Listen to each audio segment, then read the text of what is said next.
2장 노동봉사대와 군인의 삶. 7학년을 마친 후 우리 모두는 국가노동봉사단에 징집되었습니다. 나와 동료들은 헤센주 북부와 카셀시를 포함하는 제1111 지역 부대에 배정되었습니다.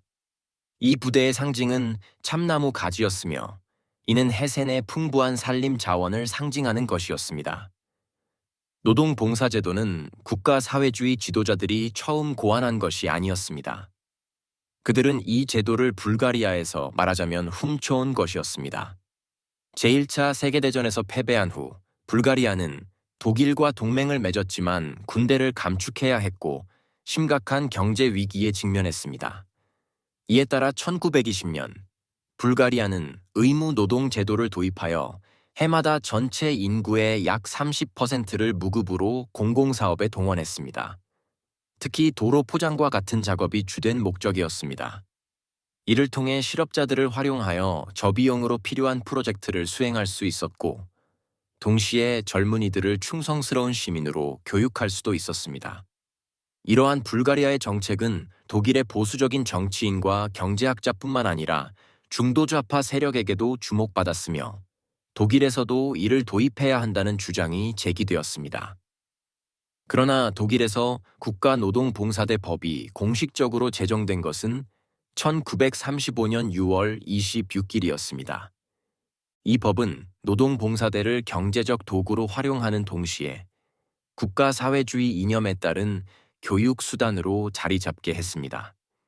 초기에는 18세에서 25세 사이의 남성만 6개월 동안 노동봉사에 소집되었지만 제2차 세계대전이 발발하면서 젊은 여성들도 동원 대상에 포함되었습니다. 비록 이 법이 모든 청년을 대상으로 한다고 명시되어 있었지만 제7조에 따르면 아리아인이 아니거나 비아리아인과 결혼한 사람은 노동봉사에서 제외되었습니다. 다만 군 복무에 적합한 비아리아인이 있을 경우 그들은 감독 직위를 맡기는 것이 명백히 금지되었습니다. 1935년 법에 따르면 국가노동봉사대는 독일 민족을 위한 명예로운 봉사이며 독일 청년을 국민 공동체와 진정한 직업정신, 그리고 무엇보다도 육체 노동에 대한 올바른 존중심을 함양하는 방향으로 교육할 것이라고 명확히 규정되어 있었습니다. 그러나 초기의 노동봉사는 공공유익 사업에만 한정되었습니다. 1938년부터 노동봉사대는 군사 보조 서비스로 변모하여 지크프리트 전선과 같은 방어선 건설에 재동원되었으며 전쟁이 시작된 후에는 군사훈련 과정의 일부로 활용되었습니다. 전쟁 말기에는 노동봉사대 소속 인원으로 소규모 군사부대까지 편성되었으며 이를 국가노동봉사대 사단이라고 불렀습니다. 뉘른베르크 전범 재판에서는 노동봉사대에 대한 언급이 거의 없었으며 범죄 조직으로 규정되지도 않았습니다. 탈라치화 과정에서도 조직 자체는 크게 문제 삼지 않았으나 노동봉사대의 총책임자였던 콘스탄틴 히어를은 1448년 주요 전범으로 판결을 받아 5년간 강제 노동형을 선고받았습니다. 국가노동봉사대은 지역 단위, 그룹, 그리고 소대 단위로 나뉘어 운영되었으며 이는 군대의 계급 체계를 닮아 있었습니다. 당연히 군복도 존재했는데 그 디자인은 군복과 유사하나 색상은 회색이 아닌 갈색이었습니다. 왼쪽 소매에는 나치당의 상징인 하켄크로이츠와 함께 노동봉사대의 공식 휘장이 새겨져 있었습니다. 휘장은 2개의 보리 이삭으로 둘러싸인 삽 모양이었으며 이는 군인, 농민, 노동자를 동시에 상징했습니다. 국가사회주의 이념에서 이는 곧 피와 땅을 통한 생산성과 의무감, 그리고 규율을 의미하는 것이기도 했습니다. 노동봉사대의 상징 중에서도 특히 두드러진 것은 독특한 모양의 모자로 제복의 일부가 모자가 결합된 형태였으며 사람들은 이를 농담 삼아 손잡이 달린 엉덩이라고 불렀습니다. 군대와 마찬가지로 허가 없이 근무지를 이탈하는 것은 금지되어 있었습니다. 하지만 어느 날 저는 부모님이 너무 보고 싶어 몰래 부대를 빠져나왔습니다. 단 몇 시간이라도 부모님을 뵙고 싶었던 것입니다. 다행히도 아무도 제 부재를 눈치채지 못했으며 만약 동료가 알아챘다고 해도 누구도 저를 고발하지 않았을 것입니다. 그럼에도 불구하고 저는 위험한 환경 속에서 생활하고 있었다. 국가노동봉사대에서의 첫날이 끝나갈 무렵 한 감독이 저에게 다가와 직접 대화를 걸어왔다. 그는 능숙하게 헤겔과 니체에 대한 이야기를 꺼냈습니다. 당시 17살이었던 저는 그 두 철학자에 대해 깊이 알지는 못했지만 이름 정도는 알고 있었습니다. 저는 아직도 그 감독의 말을 생생히 기억하고 있습니다. 헤겔은 현재의 국가를 예견했지. 그러자 저는 대답했습니다. 헤겔은 국가를 혐오했습니다. 그 순간 그는 갑자기 쏘아붙였습니다. 국가를 혐오하는 건 바로 자네야. 그 순간 저는 이 대화가 단순한 철학적 논쟁이 아니라 일종의 신문이라는 사실을 깨달았습니다. 나중에 알게 된 사실이지만 그 남자는 게슈타포 소속이었습니다. 이 대화의 결과를 나는 1년 후에 뼈저리게 실감하게 되었습니다. 그 사이 저는 국방군에 징집되었다. 당시 모든 고등학생 병사들에게는 마지막 학년이 면제되었습니다. 원래대로라면 그 시기에 졸업장을 받아야 했지만 이를 위해서는 국가노동봉사대에서 받은 신원조회서가 필요했습니다. 그런데 저의 신원조회서에는 다음과 같이 적혀 있었습니다. 잠재적인 공공의 적. 이는 곧 독일이 전쟁에서 승리할 경우 저는 처형될 운명이라는 뜻이었습니다. 당시에는 여전히 제가 총알바디로 쓰일 가치는 있었지만 졸업장은 주고 싶지 않았던 것이었습니다. 제가 졸업장을 받을 수 있었던 것은 오직 어머니 덕분이었습니다. 어머니는 마치 어미 사자처럼 저를 위해 싸웠습니다. 단 한순간도 망설이지 않고 학교 교장을 찾아가 따져 물었습니다. 지금 제 아들은 국방군에 있습니다. 목숨을 걸고 싸우고 있습니다. 그런데도 당신들은 그에게 졸업장을 주지 않겠다는 겁니까? 교장은 극도로 당황한 기색을 보였고 순간 부끄러움을 느낀 듯했습니다. 결국 그는 어머니에게 졸업장을 건네주었습니다. 보병으로서 저는 프랑스 서부 전선에 배치되었습니다. 즉, 직접적인 전투 임무를 수행하게 되었습니다. 우리 장비에는 강철 헬멧, 가죽 밑창과 철 진기 박힌 군화, AM-30 방독면, 배낭이 있었으며 경우에 따라 소총이나 기관 단총을 지급받았습니다. 그 시기는 전선뿐만 아니라 후방에서도 죽음이 끊이지 않는 긴 시간이었습니다. 많은 전우들이 제 곁에서 전사하거나 심각한 부상을 입었습니다. 당시 한 중대는 60명에서 70명 정도로 구성되었습니다. 하지만 8일간의 작전이 끝난 후 살아남은 병사는 겨우 20명 남짓이었습니다. 나머지는 전사하거나 부상을 당했으며 일부는 포로로 잡혀갔습니다. 그렇게 되면 다시 새로운 중대를 편성하여 전장에 투입했고 또 8일이 지나면 다시 20명만 남는 시기였습니다. 이것은 끝없이 반복되었습니다. 전쟁에서 겪는 이러한 경험들은 깊은 흔적을 남깁니다.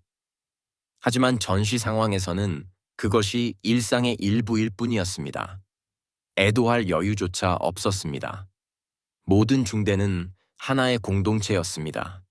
우리는 서로에게 의지해야 했고 서로가 필요했으며 서로를 돌보았습니다. 동료애는 강했으며 계급이나 신분의 차이는 존재하지 않았습니다. 모두가 평등했습니다. 저에게 이것은 새로운 경험이었습니다. 전쟁 이전만 해도 고등학생들은 끼리끼리 어울려 다녔습니다. 그러나 전장에서는 학력과 관계없이 모든 사람이 하나로 뭉쳐야 했습니다. 생과 사가 오가는 그곳에서 고등학교 졸업장은 아무런 의미가 없었습니다. 전쟁을 통해 저는 사람들의 차이를 더욱 깊이 이해해야 하게 되었습니다. 각자가 전쟁 이전에 얼마나 다른 삶을 살아왔는지, 얼마나 다양한 경험을 가지고 있는지 실감할 수 있었습니다. 그러나 우리는 모두 한 곳에 모여 있었고 서로를 단합하며 함께 싸웠습니다. 그러나 한 가지 사실이 우리를 동등하게 만들었습니다.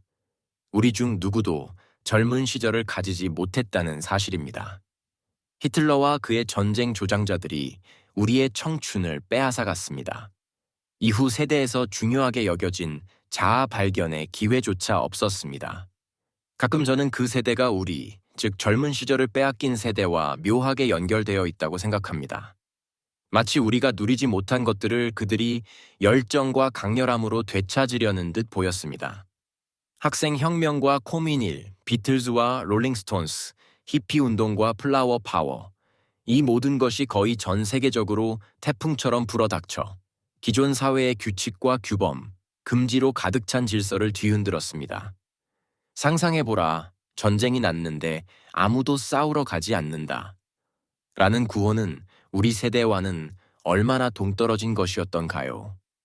결국 우리는 전쟁터로 넘겨졌고 우리 중 많은 이들이 죽임을 당했습니다. 제 반 친구들의 절반이 제2차 세계대전에서 죽었습니다. 그러나 당시에는 그것이 특별한 일도 아니었습니다. 저 자신도 제가 아무것도 할 수 없는 상황에 넘겨져 있다는 느낌이 들었습니다. 제 위에는 항상 어둡고 비밀스러운 힘이 지배하고 있었고, 그 힘은 끊임없이 저를 생명의 위험 속에 몰아넣었습니다. 지금도 제가 그 모든 것을 무사히 벗어나 살아남았다는 사실이 놀랍기만 합니다. 저는 여러 차례 가까스로 죽음을 모면했습니다.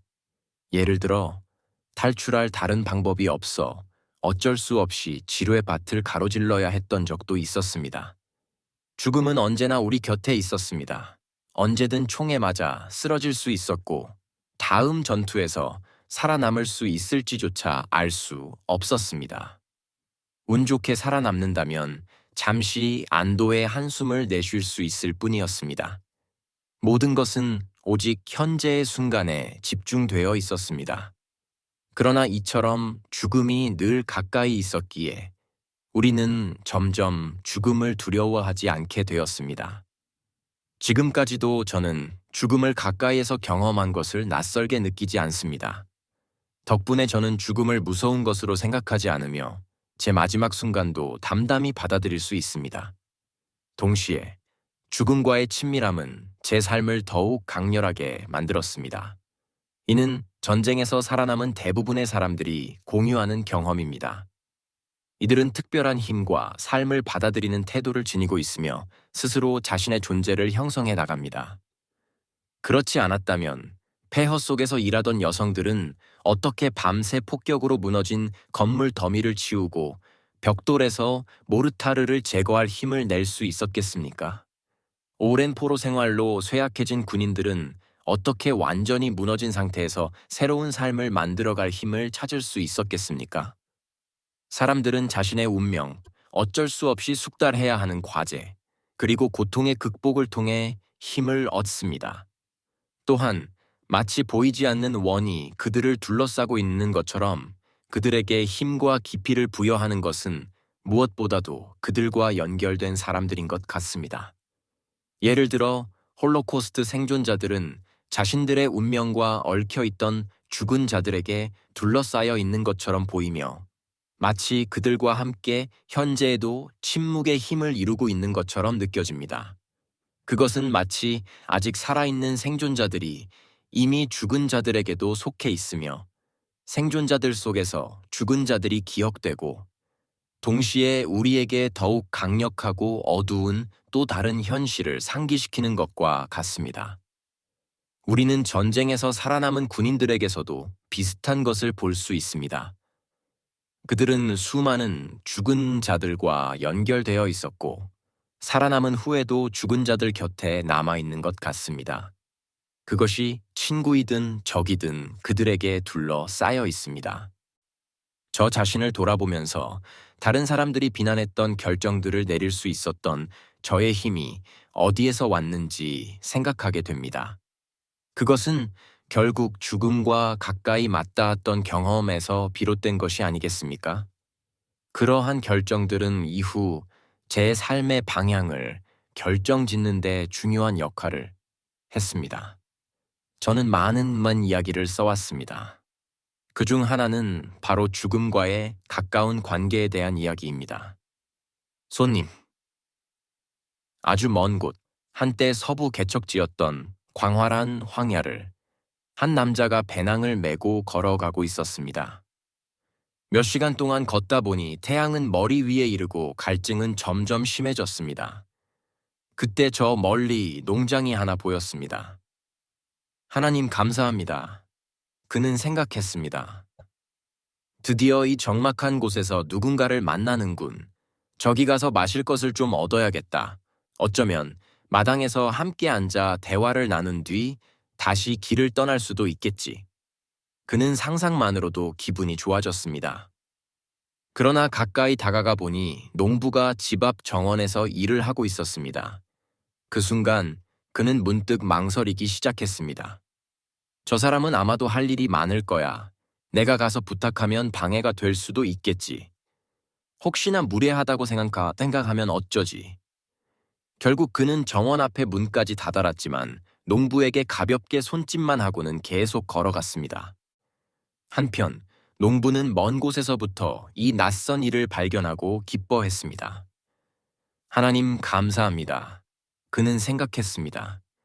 드디어 이 적막한 곳에서 누군가를 만나는군. 제발 나에게 오면 좋겠다. 함께 마실 것을 나누고 이야기를 나눈 뒤 길을 떠나면 얼마나 좋을까. 농부는 얼른 집 안으로 들어가 마실 것을 차갑게 식히기 위해 준비했습니다. 하지만 낯선 사람이 점점 다가오는 것을 보며 그도 점점 망설이기 시작했습니다. 저 사람은 분명 급한 길을 가고 있을지도 몰라. 내가 먼저 말을 걸면 오히려 귀찮게 여길 수도 있겠지. 혹시나 내가 강요한다고 느낀다면 어쩌지? 하지만 어쩌면 정말 목이 마르고 나에게 들르고 싶을지도 몰라.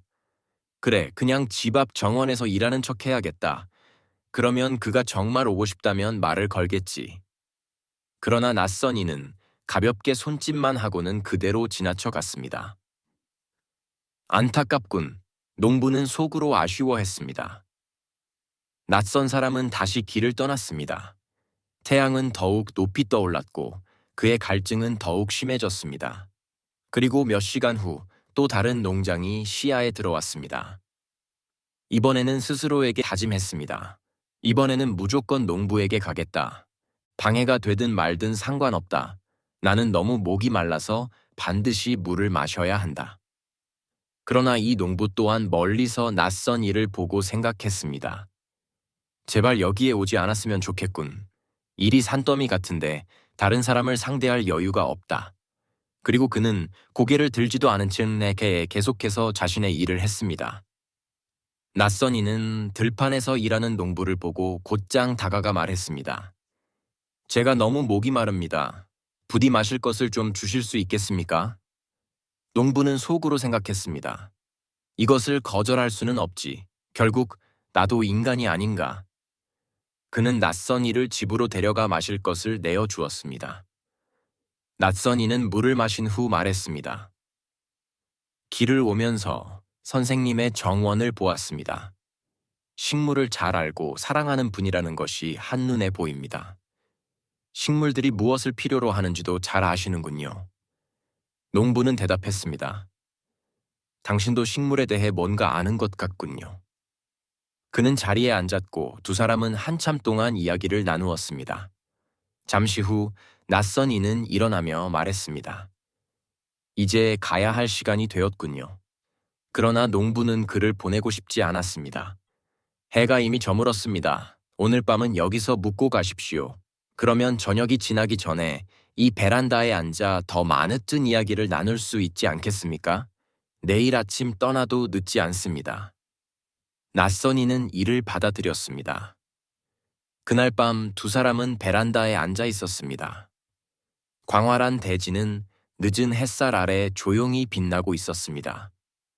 어둠이 서서히 내려앉자 낯선 이는 조용히 말하기 시작했습니다. 어느 순간부터 제 세상이 완전히 달라졌습니다. 저는 어디를 가든 누군가가 저를 따라오고 있다는 사실을 깨달았지요. 처음에는 믿을 수가 없었습니다.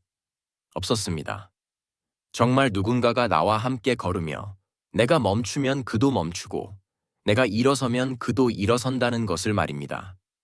그리고 그가 누구인지 이해하는 데 오랜 시간이 걸렸습니다.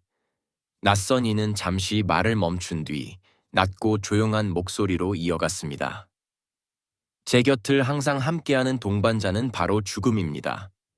저는 이제 그 존재에 너무 익숙해져서 더 이상 그 없이 살고 싶지 않습니다. 죽음은 제 가장 친밀하고 충실한 친구입니다. 때때로 무엇이 옳은 길인지 알 수 없을 때가 있습니다. 앞으로 나아갈 방법이 보이지 않을 때가 있습니다. 그럴 때 저는 잠시 멈춰서서 죽음에게 답을 구합니다. 제 모든 것을 내어 보이며 마치 내 존재의 가장 넓은 표면을 그 앞에 드러내듯이 말입니다. 저는 죽음은 거기에 있고 나는 여기에 있다는 것을 알고 있습니다. 그 순간 어떤 욕망에도 집착하지 않고 조용히 기다립니다. 그러면 어느 순간 저 깊은 어둠 속에서 번개처럼 한마디의 대답이 나에게 다가옵니다. 그 한마디는 어둠을 밝혀주며 동시에 저 자신 또한 환하게 밝아집니다. 그 낯선 이의 말은 농부에게 낯설게 들렸습니다. 그는 오랫동안 침묵한 채 밤하늘을 바라보았습니다. 그러다 마침내 자신을 따라다니는 존재를 보았습니다. 그것은 그의 죽음이었습니다.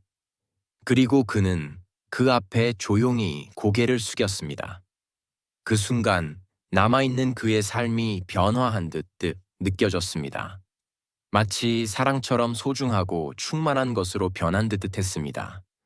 사랑은 언젠가 작별을 받아들이는 법이기 때문입니다. 다음 날 두 사람은 함께 아침 식사를 했습니다. 식사가 끝난 후 농부는 말했습니다.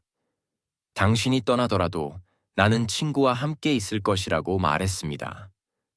그들은 집 밖으로 나와 서로 손을 맞잡았습니다. 낯선 이는 다시 길을 떠났고 농부는 들판으로 향했습니다. 제2차 세계대전의 마지막 단계에서 서부 전선은 동부 전선과 비교할 때 더욱 중요한 전쟁의 무대가 되었습니다.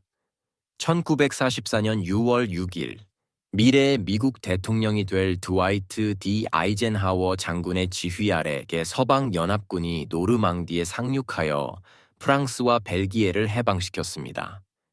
그러나 초반에는 연합군이 독일 내륙으로 진격하지 못했고 전선은 일시적으로 지크프리트 라인에서 고착되었습니다.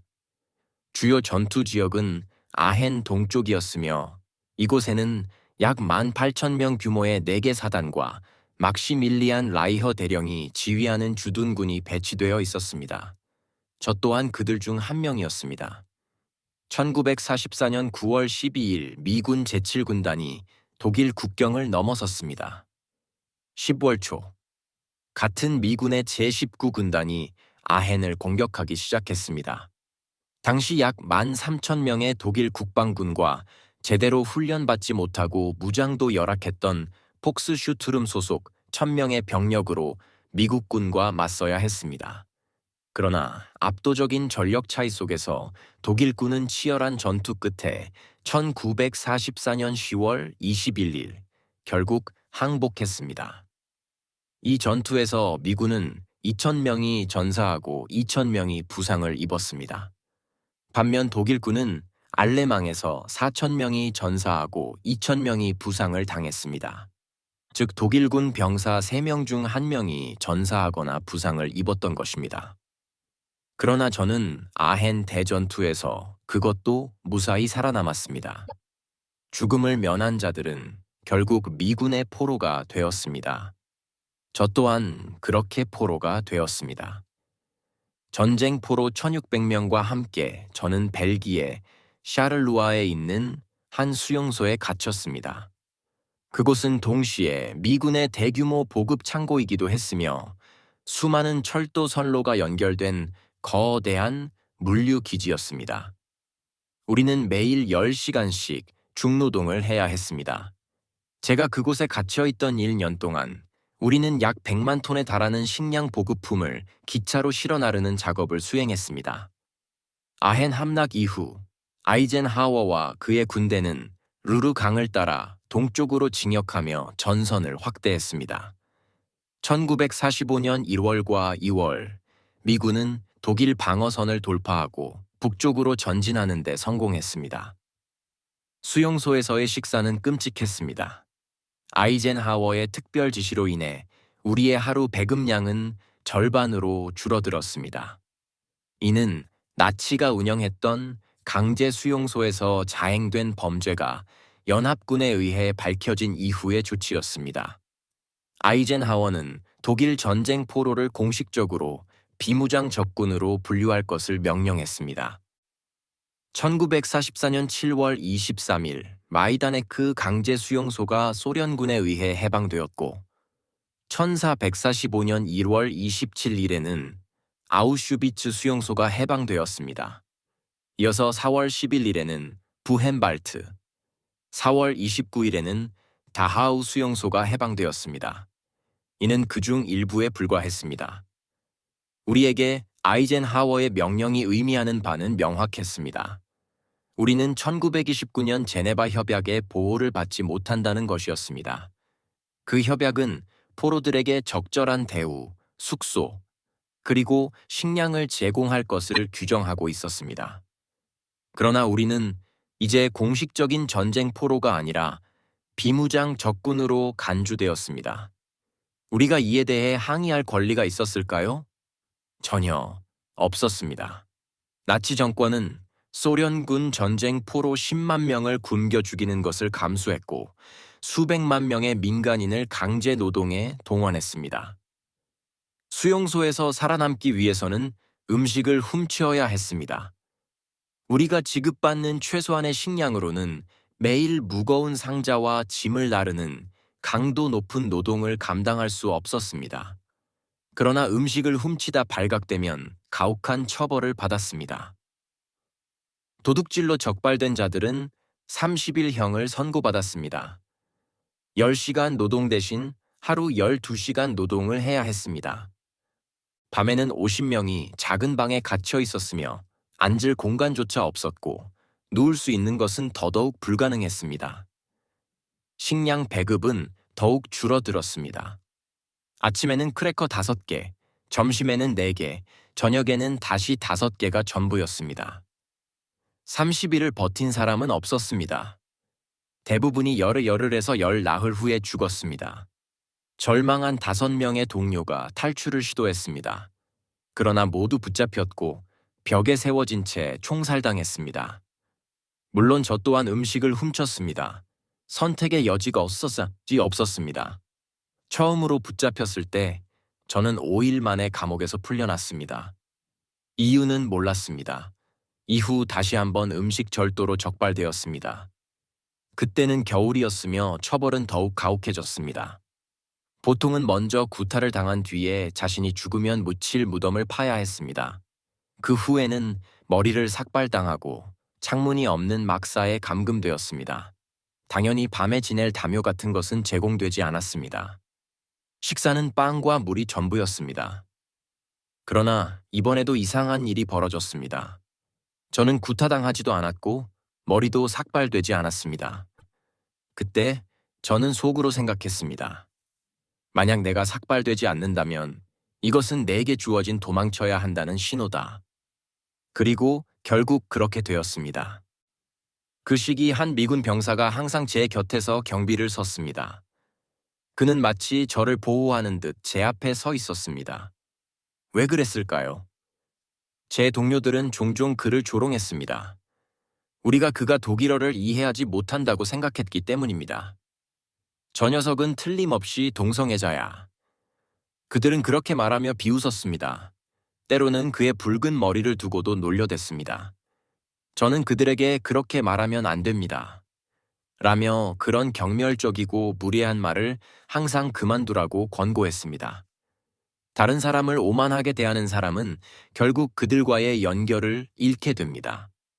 그는 스스로 거리를 두며 결국 다른 사람들 또한 그에게서 멀어지게 됩니다. 그러므로 교만은 인간을 외롭고 의심하게 만드는 것입니다. 오만한 사람은 늘 다른 사람들에게 거부당할 것을 두려워합니다. 그는 사람들이 은밀히 자신이 실패하기를 바라며 결국 자신이 다른 사람들과 동등한 위치로 내려오기를 기대하고 있음을 압니다. 그렇기에 스스로도 자신의 몰락을 내심 기다리고 있습니다. 왜냐하면 장기적으로 볼 때 그의 영혼은 이 교만함을 견딜 수 없기 때문입니다. 결국 그는 타인들이 이해하지 못할 실수를 저지르게 되지만 그것은 그의 영혼과 조화를 이루는 행동입니다. 우리는 오만한 성격을 오래 참을 수 없습니다. 다른 사람들 또한 마찬가지입니다. 하지만 자신을 과도하게 낮추고 스스로를 다른 사람들보다 자신을 하찮은 존재로 여기는 사람 또한 마찬가지로 연결을 잃게 됩니다. 그런 겸손은 오히려 숨겨진 우월감이며 인간의 본연의 위대함에 걸맞은 행동을 거부하는 태도가 될 수 있습니다. 진정한 위대함은 엄격하지만 동시에 긍정적인 영향을 줍니다. 진정으로 위대한 사람은 다른 사람을 인정할 줄 알며 동시에 그들에게서도 같은 인정을 기대합니다. 한참 후에야 저는 한 친구를 통해 놀라운 사실을 알게 되었습니다. 그는 저보다 오랫동안 수용소에 남아있던 사람이었습니다. 그 친구는 제게 경비를 서던 그 미군이 사실 독일인이었다고 말해 주었습니다. 그는 유대인이었고 나치 정권을 피해 미국으로 망명했습니다. 그리고 연합군의 디데이 상륙 작전 때 노르망디 해안에 도착했으며 전쟁 후에는 자신이 속했던 독일군 포로들을 감시하는 임무를 맡게 되었습니다. 그는 우리가 하는 말을 모두 이해하고 있었지만 그 사실을 전혀 내색하지 않았습니다. 그러나 제가 그를 변호하고 존중했다는 사실을 알아차렸고 이에 대한 보답으로 저를 돌봐주고 보호해 주었습니다. 당시 연합군에는 약 150만 명의 유대인이 참전했으며 그중 55만 명은 미군 소속이었습니다. 많은 유대인들이 독일을 떠나 미국으로 이주했으며 그 중에는 유명한 인물들도 포함되어 있었습니다. 예를 들어 작가 슈테판 하임, 토마스 만의 아들인 클라우스 맨, 그리고 프란츠 슈펠만 같은 저널리스트도 있었습니다. 슈펠만은 이후 프로에라인 운더라는 젊고 현대적인 독일 여성의 개념을 창간한 인물이기도 합니다. 저는 감금된 지 7일 만에 신문조차 받지 않고 막사를 나갈 수 있는 허가를 받았습니다. 그리고 즉시 탈출을 준비하기 시작했습니다. 이미 저는 도망칠 결심을 굳혔고 이곳에서의 1년은 충분히 길었습니다. 제 인생에서 저는 중요한 결정을 내릴 때 망설이지 않았습니다. 그런 순간이 오면 저는 내면의 방향을 따랐으며 무엇을 해야 하는지 절대적인 확신을 가졌습니다. 그것은 단순히 본능이 아니라 이미 제 인생에서 그 챕터가 끝났다는 분명한 인식이었습니다. 그렇다면 왜 주저해야 하겠습니까? 새로운 것이 오면 오래된 것은 곧바로 낡아갑니다. 그래서 오래된 것은 마침내 끝을 맞이할 수 있습니다. 그리고 그것이 우리에게서 완전히 끝나는 순간 우리의 시선과 움직임은 자연스럽게 앞으로 나아갈 수 있습니다. 그러나 우리가 이 움직임에서 멈추면 새로운 움직임도 함께 멈추고 맙니다. 새로운 것은 우리에게 다가오지 않고 그것은 사라집니다. 새로운 것이 오래된 것을 낡게 만듭니다. 그것은 오래된 것의 시간을 빼앗고 그 가능성도 함께 거두어 갑니다. 우리가 새로운 것을 받아들일 준비를 더 빨리 할수록 오래된 것은 더욱 신속하게 뒤로 남겨집니다. 그리고 그렇게 놓아주었을 때 그것은 더 이상 새로운 것을 방해하지 않습니다. 그렇다면 오래된 것은 완전히 사라지는 것입니까? 아닙니다. 새로운 것 덕분에 오래된 것의 시간이 정해질 뿐입니다. 비록 그것이 우리에게 소중하고 가치 있는 것이었더라도 오래된 것이 새로운 것 속으로 들어오면서 동시에 그 안에서 뒤로 남겨질 때 비로소 그것은 계속해서 우리 안에서 살아 숨쉬며 영향을 미칩니다. 어떤 것이 영원히 지속되어야 한다면 그것은 이미 낡아버린 것입니다.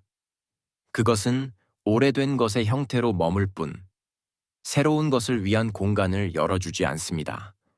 새로운 것 속에서만 잠시 머무를 수 있지만 그것과 비교하면 더 많아지는 것이 아니라 오히려 줄어드는 것입니다.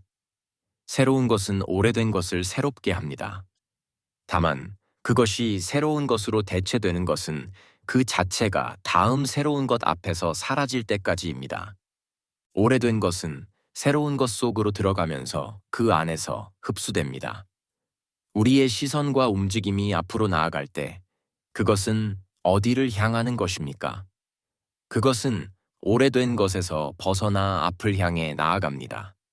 하지만 오래된 것은 여전히 새로운 것 속에 남아 잠시 동안 새롭게 머무릅니다. 그것은 새로운 것과 함께 걸어가며 곧 낡아질 새로운 것을 넘어서는 움직임 속에서 모든 것을 확장시키고 더 새로운 것으로 변화시킵니다. 그리고 우리 또한 그 흐름과 함께 나아갑니다. 저는 동료들에게 탈출 계획을 알렸습니다. 우리는 서로를 깊이 신뢰하는 단결된 집단이었습니다. 우리는 다음과 같이 계획했습니다. 보급품을 실어 나르는 기차를 적재하는 동안 제 몸을 숨길 수 있는 은신처를 화물칸 안에 마련하는 것이었습니다. 기차가 완전히 적재되면 저는 몰래 화물칸으로 들어가 숨었습니다. 동료들은 나무 상자와 컨테이너로 저를 둘러싸 마치 벽을 만들듯이 은신처를 구축했습니다. 그곳에서 저는 서 있거나 앉아 있을 수 있었지만 눕는 것은 불가능했습니다. 다른 전쟁 포로들은 여행 중 제가 굶지 않도록 작은 식량을 남겨주었습니다. 하지만 그 안에서는 용변을 해결할 방법이 없었습니다. 그 어두운 공간에서 보낸 시간은 제게 깊은 트라우마를 남겼으며 나이가 들어서도 저를 괴롭혔습니다. 저는 수십 년 동안 비행기 화장실을 이용하지 못했습니다. 장거리 비행에서도 마찬가지였습니다. 화장실 칸에 들어가면 마치 그때의 은신처에 갇힌 듯한 감각이 들었습니다. 또한 완전히 어두운 공간에 오랫동안 머무르는 것 역시 견딜 수 없었습니다. 이 트라우마를 극복할 수 있었던 것은 오직 소피가 제 과거의 경험과 정면으로 맞서도록 도와주었기 때문이었습니다. 그녀의 도움으로 저는 마침내 그 공포에서 벗어날 수 있었습니다.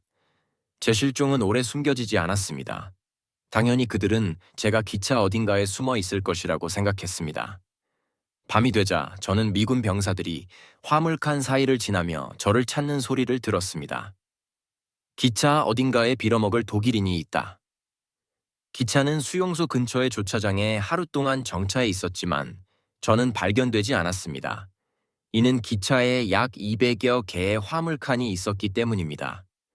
결국 그들은 저를 찾는 것을 포기했습니다. 독일군 포로 한 명을 찾기 위해 기차 전체를 하역하는 것은 너무 큰 부담이었습니다. 제 체포가 보급품 운송의 지연과 인력 낭비를 감수할 만큼 가치 있는 일이라고 판단되지 않았던 것입니다. 게다가 저는 다른 화물칸 어딘가에 있을 수도 있었기 때문에 그들은 결국 수색을 중단했고 마침내 기차는 출발했습니다. 기차는 샤를루아에서 독일까지 6날 동안 이동했습니다. 그동안 몇 번의 정차가 있었습니다. 제 동료들은 은신처에 작은 틈을 만들어 주었고 저는 그 틈을 통해 바깥을 살필 수 있었습니다. 어느 정거장에서 기차가 멈췄을 때 저는 작은 틈으로 바깥을 내다보았습니다. 그런데 바로 그 순간 순찰 중이던 한 미군 병사의 눈과 제 시선이 정면으로 마주쳤습니다. 저는 순간 얼어붙었지만 병사는 그대로 지나갔습니다. 안도의 한숨을 내쉬는 것도 잠시 몇 초 뒤 그의 발소리가 다시 다가오는 것을 들었습니다. 그는 뒤돌아서 제 은신처로 다시 접근했습니다. 그는 제가 숨어 있을 법한 곳을 확인하려 했습니다. 직감적으로 저는 눈을 감았습니다. 병사는 반대편으로 돌아가 화물칸을 열고 상자들 사이를 샅샅이 뒤졌습니다. 손으로 제 몸이 있는지 확인하려 했지만 다행히도 저는 매우 단단한 구조물 속에 숨어 있었기에 쉽게 들키지 않았습니다. 결국 그는 포기했고 문을 닫은 후 기차는 다시 출발했습니다. 기차가 비르츠부르크에 접근했을 때 느릿하게 건널목을 지나가고 있었습니다. 저는 기차를 호위하던 병사들이 술에 취한 것을 들을 수 있었습니다. 그때 탈출을 시도하기로 결심했습니다. 그러나 제 위를 덮고 있던 판자와 상자들이 너무 무거워 몸을 거의 움직일 수 없었습니다. 마지막 남은 힘을 짜내어 판자를 살짝 들어 올렸습니다. 그 순간 쌓여있던 상자들이 무너졌고 저는 누군가가 그 소리를 들었을까 두려움에 휩싸였습니다. 그러나 망설일 시간이 없었습니다. 저는 급히 화물칸 문을 열고 달걀과 분유가 들어있는 상자 3개를 밖으로 던진 뒤 재빨리 기차에서 뛰어내렸습니다. 조용히 몸을 낮춘 채 저는 선로 주변의 상자들 사이로 몸을 숨기고 제가 던진 식량 상자들을 회수했습니다. 그것들은 어머니께 드릴 귀중한 선물이 될 것이었습니다. 그리 멀지 않을 다른 곳에 마리안일 선교 수도원이 있었습니다. 저는 이전에 로우 어스 암마인에 있는 알로이지아눔에서 그들의 보호 아래 있었습니다. 몸을 가누기 힘들 정도로 지친 상태였지만 저는 간신히 수도원까지 도착했습니다. 수도사들은 저를 즉시 돌봐주었고 새로운 옷을 마련해 주었습니다. 덕분에 저는 국방군 군복을 벗고 독일을 자유롭게 그리고 안전하게 이동할 수 있게 되었습니다. 1년 반 동안의 도피 생활은 저에게 독립적인 삶을 선물해 주었습니다. 저는 20살이 되기 직전에 전쟁과 포로 생활을 끝낼 수 있었습니다. 독일이 전쟁에서 패배했기에 저는 조국에서 더 이상 위험에 처하지 않았습니다. 만약 독일이 승리했다면 저는 잠재적 공공의 적으로 간주되어 사형을 선고받거나 강제 수용소로 보내졌을 것입니다. 그러나 이제 저는 마침내 평화로운 삶을 살아갈 수 있었습니다. 평화는 앞을 향해 나아갑니다. 상처는 치유되고 죽은 자들은 매장되며 손상된 것은 복구되고 파괴된 것은 다시 세워집니다. 전쟁이 끝나면 언제나 평화가 찾아옵니다. 결국 지속될 수 있는 것은 오직 평화뿐입니다. 어디에서든 전투가 벌어지더라도 그 전쟁과 갈등은 결국 평화가 찾아올 때에만 마무리될 수 있습니다. 그것은 양측이 완전히 소진되고 난 후에야 가능해집니다. 전쟁은 소진과 무력함을 통해 비로소 종식됩니다. 따라서 평화는 한계와 깊은 관련이 있습니다. 전쟁을 벌인 양측은 결국 한계에 도달하여 멈춰설 수밖에 없습니다. 어떻게 멈추게 되는가? 그것은 지쳐서입니다. 극도의 피로와 막대한 손실이 평화를 준비하는 것입니다. 그렇다면 미리 이러한 한계를 고려하여 평화를 준비하고 확립할 수 있을까요? 지금까지의 역사를 보면 그것은 불가능한 듯합니다. 평화는 소중하면서도 연약한 가치입니다.